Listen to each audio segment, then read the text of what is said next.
पंजाब के लोग प्रोटेस्ट करने आए तो आपने उन्हें देशद्रोही कह दिया, मणिपुर के लोगों ने प्रोटेस्ट किया उन्हें देशद्रोही कह दिया, जम्मू कश्मीर के लोगों को आपने देशद्रोही कह दिया, अब लद्दाख के लोगों के खिलाफ इस तरीके के नैरेटिव चला जा रहा है। स्टैंजिंग नामग्याल उम्र 23 साल, रिंचेन दादुल उम्र 20 साल, जिगमेट दोरजे उम्र 25 साल, सेवांग थारचिन उम्र 46 साल, पूर्व सैनिक। 4 जनाजे लद्दाख में उठे हैं और जनाजा इनके परिवारों ने नहीं उठाया है, पूरे लद्दाख ने इन्हें कांधा दिया है, पूरा लद्दाख पूरा लेह इनके लिए रोया है।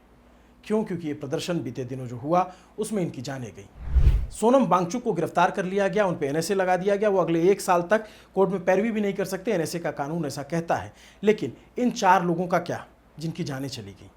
जब ये प्रोटेस्ट हो रहा था, जब इसके उग्र होने की आशंका थी, तो क्या वहाँ पे जो मौजूद सुरक्षा एजेंसियाँ हैं, जो आईबी है, जो एमआई है, मिलिट्री इंटेलिजेंस है, इन लोगों का काम क्या है? इनका काम है इनपुट देना। अगर ये इनपुट नहीं था कि प्रदर्शन इतना उग्र होगा तो आपका फेलियर है, और था उसके बाद आप कंट्रोल नहीं कर पाए तो उससे बड़ा फेलियर है।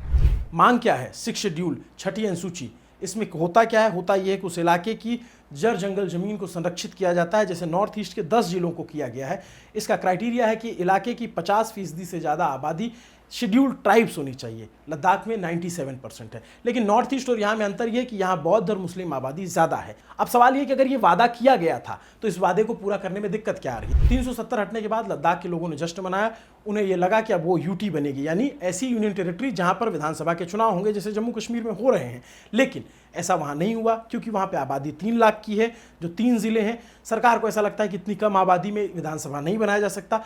इसके अलावा अगर ऐसा नहीं हो सकता तो 6ठी अनुसूची के लिए उनकी जोर है कि आप हमें 6ठी अनुसूची में शामिल कीजिए। तो दिक्कत कहाँ आ रही है? सरकार की एक कमेटी है जो डायलॉग कर रही है, बातचीत कर रही है, और बातचीत के बीच में अगर हिंसा हो जा रही है तो ये सरकार का फेलियर है, क्योंकि अगर वो अपने लोगों को नहीं समझा पा रहे हैं तो ये एक बड़ी दिक्कत की बात है। और एक बात हाथ जोड़ के विनती है, जो लोग एजेंडा चलाते हैं उनसे बिल्कुल दूर रहिए कि पंजाब के लोग प्रोटेस्ट करने आए तो आपने उन्हें देशद्रोही कह दिया, मणिपुर के लोगों ने प्रोटेस्ट किया उन्हें देशद्रोही कह दिया, जम्मू कश्मीर के लोगों को आपने देशद्रोही कह दिया, अब लद्दाख के लोगों के खिलाफ इस तरीके के नैरेटिव चला जा रहे हैं। और लद्दाख के लिए तो एजेंडाधारियों से भी हाथ जोड़ के निवेदन है कि वो ऐसी जगह है जो बॉर्डर पर है, जहाँ चाइना पास में है, वहीं से थोड़ी दूर पे पाकिस्तान पड़ता है। ऐसे इलाके के प्रति कम से कम द्वेष न फैलाइए। वो हमारे देश के लोग हैं और हमारे लिए न जाने कितनी बार वो लड़ते हैं, क्योंकि वो हमें अपना मानते हैं। हमें भी उन्हें अपना मानते रहना होगा, क्योंकि वो अपने हैं।